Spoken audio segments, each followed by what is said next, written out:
मां को या और किसी को रुलाया तो रोना पड़ेगा दोस्तों।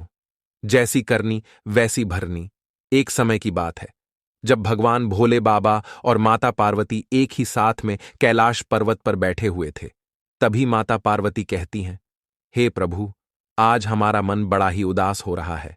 आप मुझे कोई अच्छी सी कथा सुनाइए जिससे मेरा मन पूरी तरह से शांत हो जाए तथा मनुष्यों को ज्ञान भी प्राप्त हो जाए। तभी भगवान भोले बाबा कहते हैं, हे देवी, आज हम तुम्हें मनुष्यों के कल्याण हेतु एक बहुत ही महत्वपूर्ण कथा सुनाते हैं जिसका नाम है जैसी करनी वैसी भरनी। आज नहीं तो निश्चय कल जिस व्यक्ति की जिस तरह की भावना होती है उसी के अनुसार उसके कर्म होते हैं, और जैसा उसका कर्म होता है उन्हें वैसा ही फल मिलता है।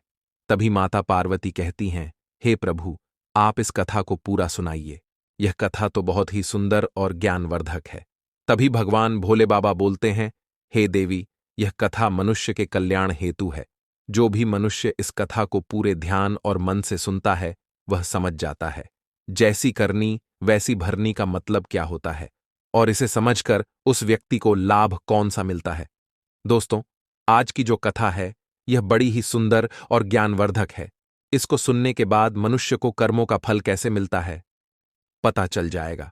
नमस्कार मित्रों, आप सभी लोगों से निवेदन है कि इस कथा को और कहानी को सुनने से पहले कमेंट बॉक्स में हर हर महादेव लिखकर, वीडियो को लाइक करके, चैनल को सब्सक्राइब करके बेल आइकन ऑल पर प्रेस कर लीजिए, जिससे आप सभी लोग प्राचीन कथाओं और कहानियों से जुड़े रहे। मित्रों, फिर आगे भगवान भोले बाबा कथा को आरंभ करते हुए कहते हैं, हे देवी, प्राचीन काल की बात है। एक बहुत ही बड़ा प्रसिद्ध नगर था। उस नगर में एक राजा रहता था। वह राजा जब धीरे धीरे बूढ़ा होने लगा तो उसकी जो रानियां थीं वह उस राजा की उपेक्षा करने लगी थीं। राजा रानियों की उपेक्षा को बर्दाश्त नहीं कर सका और वह चिंतित रहने लगा। और एक दिन उसने अपने वैद्य को बुलवाया और उस वैद्य से कहा कि हे वैद्यराज, क्या आप कोई इस तरह की दवाई को तैयार कर सकते हैं जो मेरी खोई हुई जवानी को वापस ला सके। वैद्य ने सोचा कि यह राजा तो बड़ा ही मूर्ख मालूम पड़ता है। यह फिर से जवान होना चाहता है, जबकि यह जानता है कि इस संसार में व्यक्ति यदि एक बार बूढ़ा हो गया तो दोबारा जवान नहीं हो सकता। और यह मुझसे कह रहा है कि मुझे ऐसी दवाई तैयार करके दो जिससे मेरी खोई हुई जवानी वापस आ जाए। यह राजा जब इतना मूर्ख है तो इससे धन ऐंठना कोई बुरी बात नहीं है। इसीलिए मैं कोई ऐसी तरकीब लगाता हूं जिससे यह राजा मेरी चाल में फंस जाए। दोस्तों, उस वैद्य के मन में राजा के प्रति जो भावना थी वह बिल्कुल अच्छी नहीं थी। वह उससे धन ऐंठना चाहता था और उस राजा की मूर्खता पर उसका राज्य भी हड़पना चाहता था। उस वैद्य ने कहा, राजन, दवा तो मैं तैयार कर सकता हूं और उस दवा से मैं जानता हूं कि आपको पूरी तरह से लाभ भी होगा, लेकिन इसके लिए मेरे द्वारा जो भी बातें हैं वह आपको स्वीकार करनी होंगी और उनका पालन भी करना होगा। राजा ने पूछा, ऐसी कौन सी बातें हैं? उस वैद्य ने कहा, इसके लिए आपको करीब 1 साल तक तहखाने में रहना होगा। राजा ये सुनकर घबरा गया और राजा ने पूछा, किस लिए? वैद्य ने कहा, यह दवा तभी अपना प्रभाव देखा पाएगी जब सूर्य की किरणें वहां न पहुंच सकें। तहखाना ऐसी जगह है जहां पर सूर्य की किरणें कभी नहीं पहुंच सकेंगी और यह दवा तभी अपना प्रभाव डाल पाएगी। वैद्य ने कहा, यदि आपको जवान होना है और बुढ़ापे से छुटकारा पाना है तो यह त्याग तो आपको करना ही होगा। वैद्य की बात सुनकर राजा ने कहा, ठीक है वैद्यराज, मैं तहखाना बनवाने का निर्देश देता हूं। जब तक तहखाना तैयार होता है तब तक आप मेरे लिए दवाओं की तैयारी कर लीजिए। राजा की बात सुनकर वैद्य कहने लगा, हे राजन, तहखाना तो आप तैयार करवाएंगे, लेकिन मेरी एक शर्त और भी है, वह भी आपको माननी होगी। उस तहखाने में आपको अकेले रहना होगा और आपके सेवक जो भी आप तक दवा और भोजन पहुंचाएंगे वह केवल तहखाने के दरवाजे पर ही रखकर वापस चले आएंगे। यदि आपको यह सारी चीजें मंजूर हों तो मैं दवा तैयार करता हूं। राजा उस वैद्य की बातें सुनकर पूरी तरह से तैयार हो गया और मन ही मन खुश होने लगा कि मेरी खोई हुई जवानी वापस आ जाएगी। वैद्य मन ही मन सोच रहा था कि यह राजा इतना मूर्ख है, मैं इससे काफी धन ऐंठ लूंगा और इसके बाद इसके राज्य पर मेरा ही शासन हो जाएगा। क्योंकि राजा जब मेरे कहने के अनुसार तहखाने में चला जाएगा तो राज्य का जो भी कार्य है वह मेरे हिसाब से ही चलेगा यही सोचकर निश्चित अवध में उस वैद्य ने राजा को तहखाने में पहुंचा दिया और उसका उपचार करने का ढोंग करने लगा। उसने राजा से कहा, हे राजन, अब कुछ ही दिनों के बाद आपका बुढ़ापा दूर होने वाला है और आपके स्वास्थ्य पर बहुत बड़ा प्रभाव पड़ने वाला है। अभी तक जो यह खाल आपकी लटकी हुई है और चेहरे पर आपकी झुर्रियां हैं, यह सब जाने लगेंगी और आपका शरीर बहुत ही बलशाली और एक जवान इंसान की तरह हो जाएगा। आपकी रानियां जब आपको देखेंगी तो एकाएक देखकर पहचान भी नहीं पाएंगी। इस तरह से परिवर्तन आपके शरीर में होगा। दोस्तों, फिर आगे भगवान भोले बाबा माता पार्वती से कहते हैं, हे देवी, वह वैद्य अपनी चाल में ऐसा प्रतीत हो रहा था मानो वह स्वयं ही भगवान बन गया हो।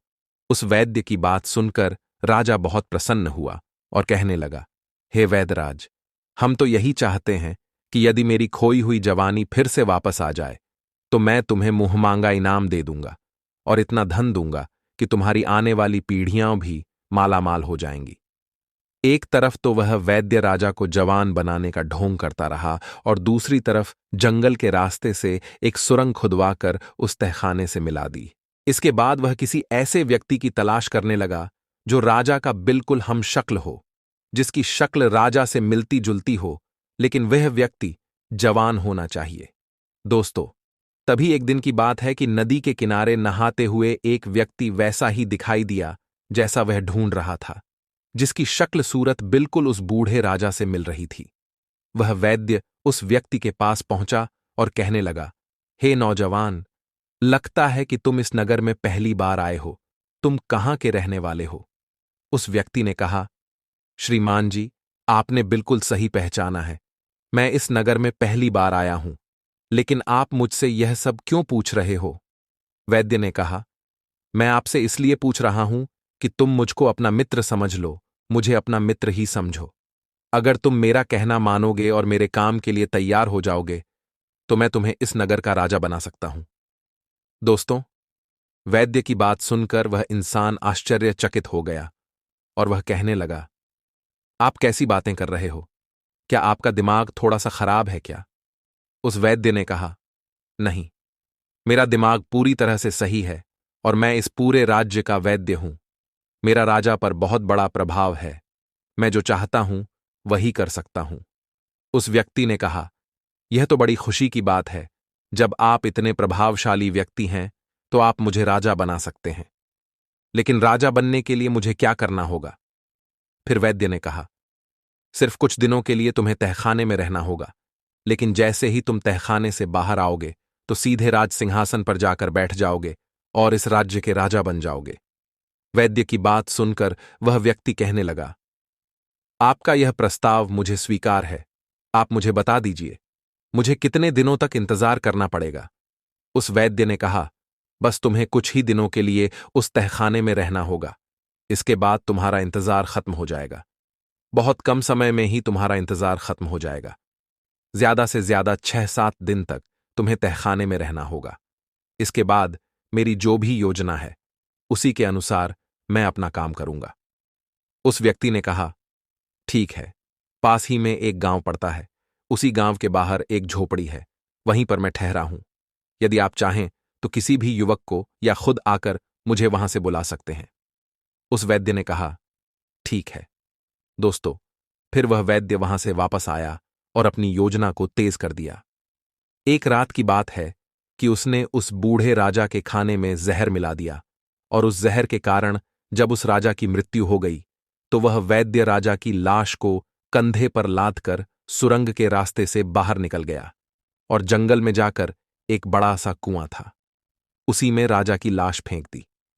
फिर उसी सुरंग के रास्ते उस व्यक्ति को तहखाने में लाकर वहां बैठा दिया और उसे कहने लगा, तुम्हें यहां कुछ ही दिन जो भी कष्ट है सहना पड़ेगा। जैसे ही तुम्हारी दाढ़ी और मूछें बड़ी हो जाएंगी और तुम एक राजा जैसे दिखाई देने लगोगे, मैं तुम्हें इस तहखाने से बाहर निकालकर सीधे राजभवन में पहुंचा दूंगा और तुम इस तरह से दिखाना कि जैसे बुढ़ापे से छुटकारा पाकर तुम नए तरह से जवान हो गए हो। उस व्यक्ति ने कहा, यदि मुझे किसी ने पहचान लिया तो क्या होगा?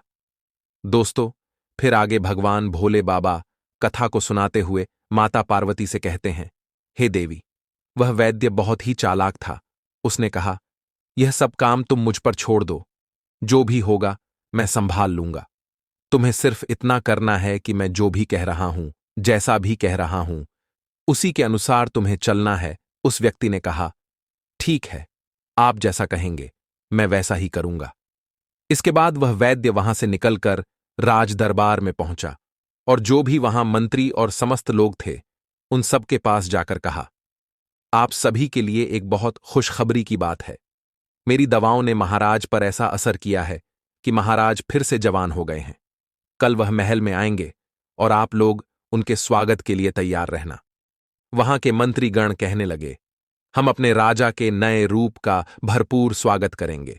फिर वैद्यराज सीधा रानियों के दरबार में पहुंचा और वही बात उन दोनों रानियों से भी कही।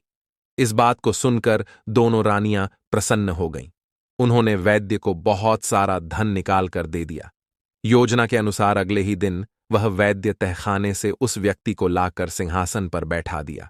फिर उस नए राजा को सभी रानियां और वहां के मंत्री देखकर हैरान हो गए, क्योंकि वह राजा बिल्कुल एक युवा पुरुष दिखाई देने लगा था। फिर भी उनकी दोनों रानियां और उनके मंत्री इस बात से सहमत हो गए कि यही उनके राजा हैं। इतना ही नहीं, उस वैद्य ने राजा बने युवक से यह भी कहा, राजन, आपका जो पुराना नाम था उसे बदल दीजिए, क्योंकि अब आपका शरीर भी नया हो गया है, इसलिए आपका नाम भी नया होना चाहिए। उस व्यक्ति ने कहा, वैद्य जी, आपसे अच्छा नाम और कौन रख सकता है? जब आपने मुझे बुढ़ापे से जवान बना दिया है तो आप एक अच्छा सा नाम सोचकर रख दीजिए। फिर उस वैद्य ने जो भी नाम राजा का रखा वह सभी को पसंद आया और सभी ने उसकी सराहना की। अब एक नए नाम से वह राजा प्रसिद्ध होने लगा। उसी नए नाम से उस राजा की राजमहल में जय जयकार होने लगी। कुछ दिन तो राजा और वैद्य एक दूसरे के इशारों पर चलते रहे, लेकिन जब परिस्थितियां उसके अनुकूल हो गईं और सब कुछ सामान्य हो गया तो राजा ने वैद्य की उपेक्षा करना शुरू कर दिया। यह देखकर वह वैद्य बहुत दुखी हो गया। एक दिन उसने एकांत में राजा से कहा, राजन, सिंहासन प्राप्त करते ही आपने मेरी उपेक्षा करना शुरू कर दिया। क्या आपको याद है कि आपने मुझसे क्या वचन दिया था? राजा कहने लगा, कैसा वचन? किस वचन की बात कर रहे हो? वैद्य ने कहा, मैं उसी वचन की बात कर रहा हूं जो आपने मुझसे पहले वादा किया था कि आप भविष्य में राजकाज मेरे ही आदेश के अनुसार चलाएंगे। लेकिन अब तो आप मुझसे कुछ भी नहीं पूछते हैं और राजकार्य मंत्रियों के परामर्श से ही चलाते हो। फिर वैद्य से राजा ने कहा, तुम वैद्यराज हो, मंत्री नहीं, इसलिए तुम्हारा परामर्श लेना मेरे लिए आवश्यक नहीं है। इस बात को सुनकर वैद्य क्रोधित हो गया और चेतावनी भरे हुए कड़े स्वर में कहने लगा, हे राजन, यह मत भूलिए कि इस सिंहासन पर मैंने आपको प्रतिष्ठित किया है। मेरे ही प्रयास के कारण आप इस राज के राजा बने हुए हो। फिर सिंहासन पर बैठे उस व्यक्ति ने कहा, तुम झूठ बोल रहे हो, तुम कैसी बातें कर रहे हो? तुम मुझे राज सिंहासन पर बैठाने वाले कौन होते हो? यह राज सिंहासन मैंने अपने पूर्व जन्म के कर्मों से प्राप्त किया है। मैंने अच्छे कर्म किए, त्याग किया, तपस्या की और उसी का परिणाम है कि मैं आज राजा बना हुआ हूं। यह सिंहासन हमको अपने पूर्व जन्मों के तप और त्याग के फल स्वरूप प्राप्त हुआ है। यह आप कैसी बातें कर रहे हो? उस व्यक्ति ने कहा, समय आने दो, सब कुछ पता चल जाएगा और इसका प्रमाण भी तुम्हें मिल जाएगा कि मैंने कैसे अपने पूर्व जन्म के कर्मों के अनुसार इस राज्य के सिंहासन को प्राप्त किया है। राजा की बात सुनकर वैद्य बहुत ही अपमानित मन से वहां से चुपचाप चला गया। वह मन ही मन राजा को कोसने लगा। धोखेबाज, कहता है कि मेरे पूर्व जन्म के तप के स्वरूप यह सिंहासन मुझे मिला है। समय आने दो, मैं देख लूंगा कि तेरे तप और त्याग का कैसा परिणाम मिलता है। धीरे धीरे समय बीतता गया। एक दिन राजा नाव में विहार करने के लिए अपने मंत्री और उस वैद्य के साथ नदी के किनारे पहुंचा। वहां उसने नदी के जल में बहते हुए 5 कमल पुष्प देखे। फिर उसने आदेश दिया कि वह 5 फूल नदी में से निकाले जाएं।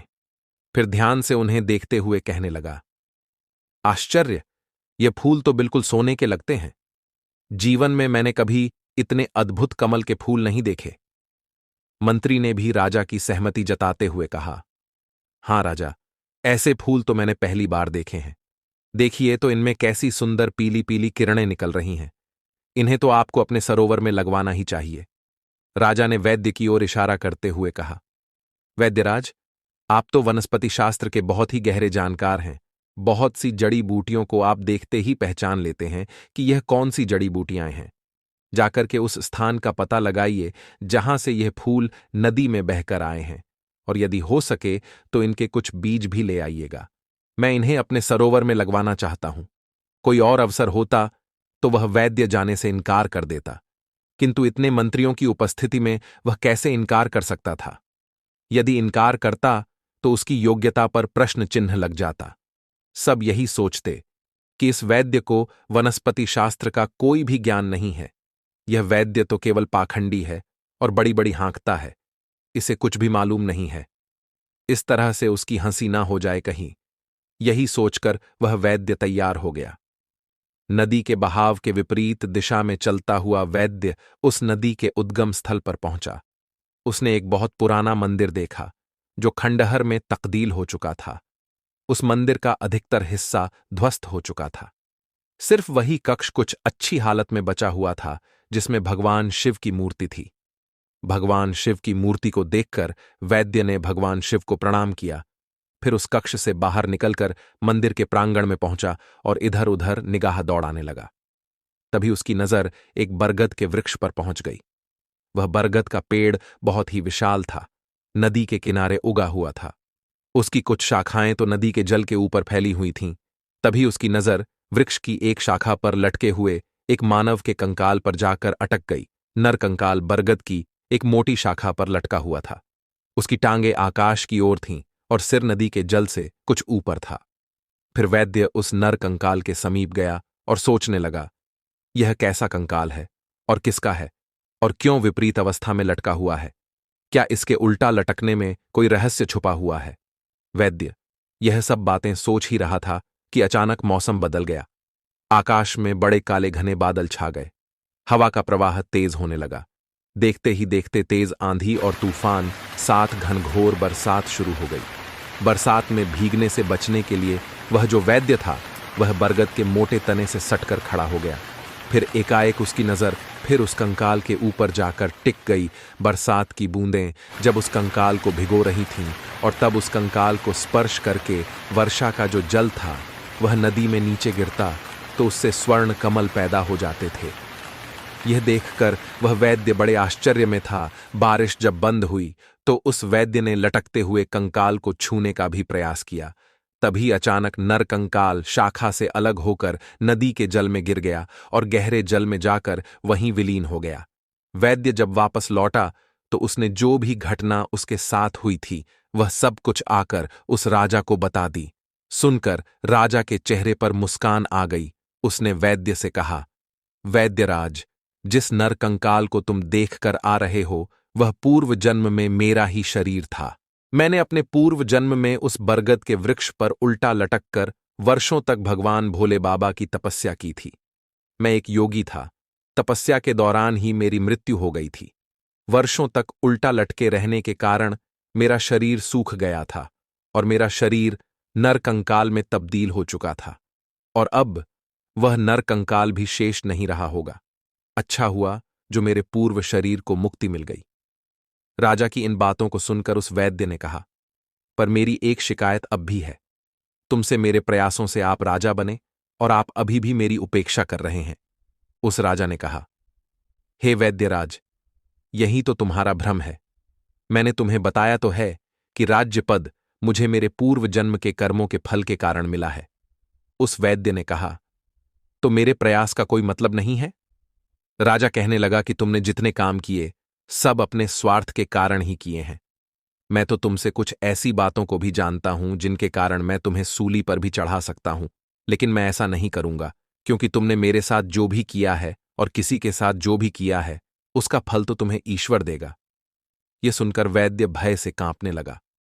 राजा ने जब उसे कांपते हुए देखा तो वह कहने लगा कि डरने की कोई भी बात नहीं है। विश्वास रखो कि मैं तुम्हें सूली पर लटकाने का आदेश नहीं दूंगा, क्योंकि मैं जानता हूं कि जन्म, मरण, हानि, लाभ, यह सब कुछ भगवान की इच्छा से ही होता है। अपने पूर्व जन्म के कर्मों का फल मैं इस जीवन में राजा बनकर भोग रहा हूं। तुम अपने कुछ कर्मों का फल अगले जन्म में भी भोगोगे। हो सकता है कि इस जन्म में ही तुम्हारे जो कुकृत्य हैं उसका फल तुम्हें भोगना पड़े। अब जाओ, तुम उस दिन का इंतजार करो जब तुम्हें तुम्हारे कर्मों का फल लौटकर मिलेगा। दोस्तों, फिर आगे भगवान भोले बाबा माता पार्वती जी से कहते हैं, हे देवी। उस राजा की इन बातों को सुनकर वैद्य बहुत उदास हो गया और वहां से चला गया और अपने घर में जाकर पलंग पर लेट गया। समय बीतता रहा, राजा का कहा हुआ सही हो गया। कुछ दिनों के बाद वह वैद्य जंगल में जड़ी बूटियां ढूंढने के लिए गया। संयोग से वह उसी कुएं के पास पहुंच गया जहां उसने उस वृद्ध राजा की लाश को कुएं में फेंका था। उस कुएं में अब एक झाड़ी उग आई थी जिसकी टहनियां कुएं के बाहर तक फैली हुई थीं। उन टहनियों में पीले रंग के बड़े ही सुंदर फूल खिले हुए थे। वैद्य उन फूलों को देखकर मंत्रमुग्ध हो गया और उनको तोड़ने के लिए अपने आप को रोक ही ना सका। वह कुएं के पास जैसे ही पहुंचा और नीचे झुककर झाड़ी से फूल तोड़ने का प्रयास करने लगा, एकाएक उसका पैर फिसल गया और वह उसी कुएं में जा गिरा।